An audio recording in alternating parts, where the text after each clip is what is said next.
शाम के वक्त क्रिकेट खेलने जाया करता था।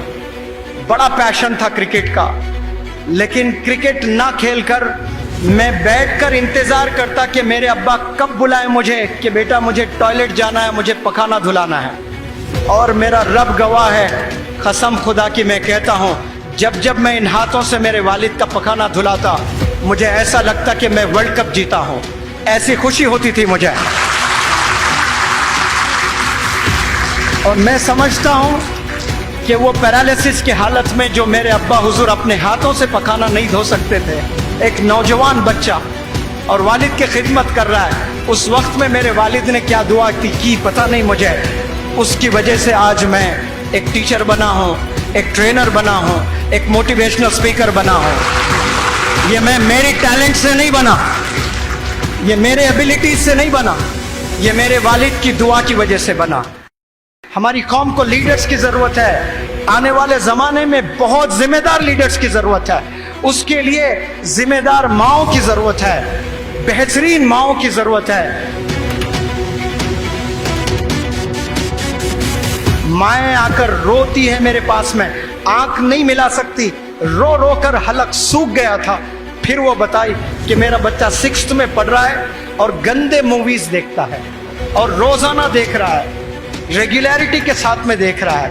वो कल जाकर कुछ पाएगा लाइफ में, बल्कि उसकी उम्र क्या है, 8 साल उम्र है, 9 साल उसकी उम्र है, 10 साल में पूरा बिगड़ गया है। वो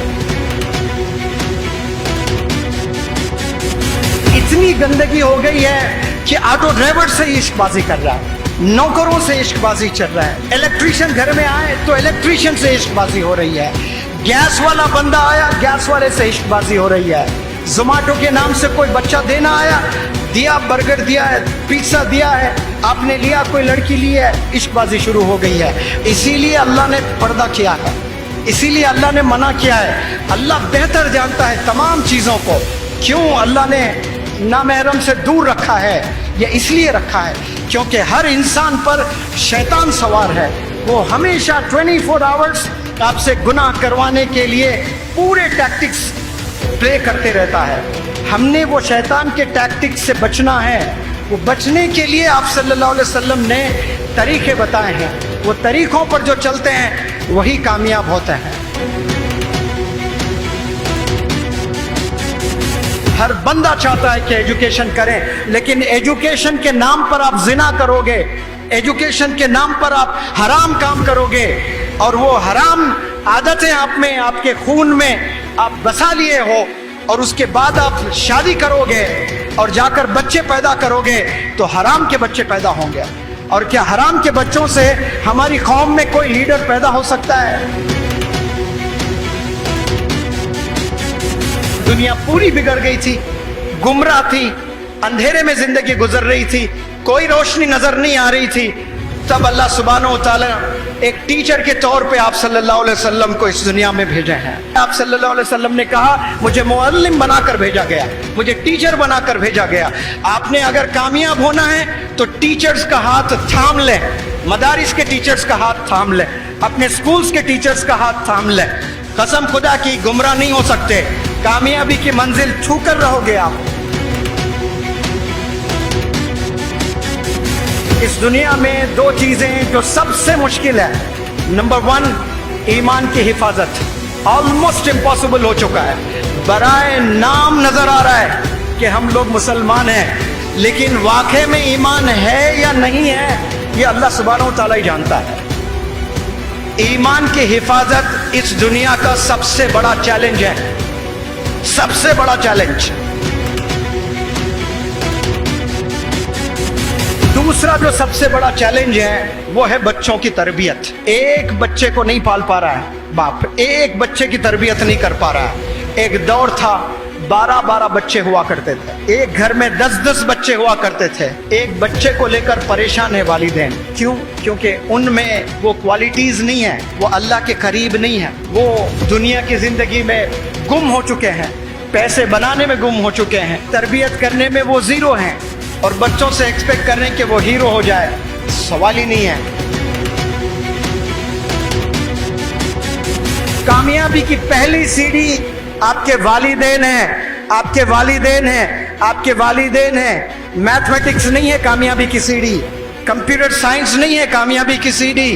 याद रखें, कामयाब होना चाहते हैं, वालिदैन को खुश करना, अपने वालिदैन को राजी करना, क्योंकि वालिदैन को जैसे राजी करोगे पैरेलली अल्लाह राजी हो जाएगा, और जब अल्लाह राजी हो जाएगा ऐसे अपॉर्चुनिटीज देगा, आप गुमान नहीं कर सकते कहां कहां से आपको अपॉर्चुनिटीज मिलेंगे। अगर आपके सगे मामू, सगे चाचा, सगे ताया, सगे फूफा, जिनसे आपकी बड़ी अच्छी जमती है, जो आप बहुत मोहब्बत करते हैं, वो अगर आपके घर आ जाएं, 3 दिन से ज्यादा अगर आपके घर में रुकने लगे, कसम खुदा की चिढ़ पैदा होगी आपको। 3 दिन अच्छा लगेगा, कोई भी मामा, चचा, ताया, फूफा, कोई भी रिश्तेदार, 3 दिन के बाद घिन हो जाएगी आपको, अजीब इरिटेशन होगा कि अम्मी को जाकर पूछेंगे कि अम्मी ये लोग कब चले जाएंगे, इतने दिन क्यों हैं? तो आपको न जाने कितने दिन से आपके अब्बा हुजूर पाल रहे हैं, आप फेल होते जा रहे हैं, आप फेल होते जा रहे हैं, 10 साल फेल हुए, अब्बू ने कभी खाना नहीं रोका आपका, अब्बू ने हमेशा 3-3 वक्त आपको खाना दिया है, और उसके बदले में आपने आज तक कुछ अब्बा हुजूर को तोहफा दिया है? बढ़ते दिन के साथ हर नौजवान के ख्वाहिशात बढ़ रहे हैं। मैं गरीब हूँ, मेरे अब्बू के पास इतने पैसे नहीं है, मुझे ये फोन नहीं चाहिए, I do not deserve this phone. ये ख्याल कभी नहीं आ रहा है कोई गरीब बच्चे को भी। मैं गरीब हूँ, मुझे अच्छी पढ़ाई हासिल करके मल्टीनेशनल कंपनी में जॉब करना है, मेरे घर के सारे प्रॉब्लम सॉल्व करना है। करोड़ों में कोई एक नौजवान को ये ख्याल आता है। मैं गरीब हूँ, मैं स्लम में हूँ, लेकिन मुझे आईफोन ज़रूर चाहिए, मुझे बाइक ज़रूर चाहिए, मुझे जीन्स ज़रूर चाहिए, मुझे फलाना टी शर्ट ज़रूर चाहिए। ये ख्वाहिशात सबके हैं और कोई बुरे नहीं है। You have absolute right to buy an iPhone. You have absolute right to buy the bike of your choice. वालिद के पैसों से ना खरीदें, आप अपने खुद के पैसों से खरीदें, तब पता चलेगा कि एक एक रुपया कमाना कितना मुश्किल होता है। आज शहर जाएं, हैदराबाद, बेंगलुरु, मुंबई, ऐसे बड़े बड़े शहर जाएं आप, आपको ऐसे भी यंगस्टर्स मिलेंगे जो ग्रेजुएट्स हैं, जो इंजीनियरिंग किए हैं, जो पोस्ट ग्रेजुएट्स हैं, जो MBA किए हैं। ये करने के बाद न जाने कितने यंगस्टर्स आज स्विगी में काम कर रहे हैं, आज जोमेटो में काम कर रहे हैं, आज उबर ओला गाड़ी चला रहे हैं। इसके लिए क्या मुसलमान कौम पैदा हुई है कि हम लोग स्विगी घर घर जाकर खाना डालें? कोई हराम काम नहीं है, बिल्कुल हलाल है। लेकिन अगर आपने स्विगी में ही आपने खाना डालना था, उसके लिए मास्टर्स इन बिजनेस एडमिनिस्ट्रेशन की क्या ज़रूरत, उसके लिए बीटेक की क्या ज़रूरत, उसके लिए एमटेक की क्या ज़रूरत? बड़ी बड़ी पढ़ाई आपने पढ़ ली है, लेकिन कहीं जॉब नहीं मिल रही। क्यों? क्योंकि इल्म नहीं है, आपके पास में नॉलेज नहीं है। ये जो दूसरा हाथ है, इसमें स्कूल का बैग आपने पकड़ना है, इसमें किताबें होना चाहिए, इसमें कुरान होनी चाहिए, इसमें मॉडर्न एजुकेशन के बुक्स हैं वो होने चाहिए, इस बैग में कंप्यूटर होना चाहिए, लैपटॉप होना चाहिए। कसम खुदा की, ऐसा अगर करने लगे नौजवान, मुसलमान कौम के नौजवान बच्चों, एक हाथ में टीचर का हाथ थाम ले और एक हाथ में आपके मॉडर्न एजुकेशन कुरान मजीद आप थाम ले, 1000 मौलाना अबुल कलाम आज़ाद पैदा होंगे इंशाअल्लाह, 1000 डॉक्टर APJ कलाम पैदा होंगे इंशाअल्लाह।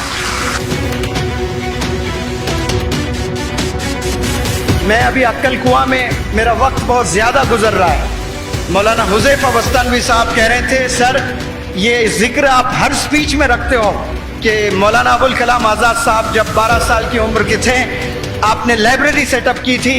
तो सर मैंने भी जब 12 साल की उम्र थी इंडिया की पूरी हिस्ट्री पढ़ ली थी मैंने। तो आज माशाल्लाह कितने बड़े मदारिस, कितने बड़े स्कूल, कितने बड़े कॉलेजेस, अभी 5 यूनिवर्सिटीज़ डालने की जरूरत कर रहा है एक आलिम दीन। 5 यूनिवर्सिटीज डालना, ये मदरसे के बच्चे कैसे ज़हीन होते हैं। जब जब वालिद बीमार होते तब तब मैं वालिद की खिदमत करता, और जब पैरालाइज्ड हो गए उस वक्त में मुझे अभी भी याद है, मैं शाम के वक्त क्रिकेट खेलने जाया करता था, बड़ा पैशन था क्रिकेट का। लेकिन क्रिकेट ना खेलकर मैं बैठकर इंतजार करता कि मेरे अब्बा कब बुलाए मुझे कि बेटा मुझे टॉयलेट जाना है, मुझे पखाना धुलाना है। और मेरा रब गवाह है, कसम खुदा की मैं कहता हूँ, जब जब मैं इन हाथों से मेरे वालिद का पखाना धुलाता, मुझे ऐसा लगता कि मैं वर्ल्ड कप जीता हूँ। ऐसी खुशी होती थी मुझे। और मैं समझता हूँ कि वो पैरालिसिस की हालत में जो मेरे अब्बा हुजूर अपने हाथों से पखाना नहीं धो सकते थे, एक नौजवान बच्चा और वालिद की खिदमत कर रहा है, उस वक्त में मेरे वालिद ने क्या दुआ की पता नहीं मुझे। उसकी वजह से आज मैं एक टीचर बना हूँ, एक ट्रेनर बना हूँ, एक मोटिवेशनल स्पीकर बना हूँ। ये मैं मेरी टैलेंट से नहीं बना, ये मेरे एबिलिटीज से नहीं बना, ये मेरे वालिद की दुआ की वजह से बना।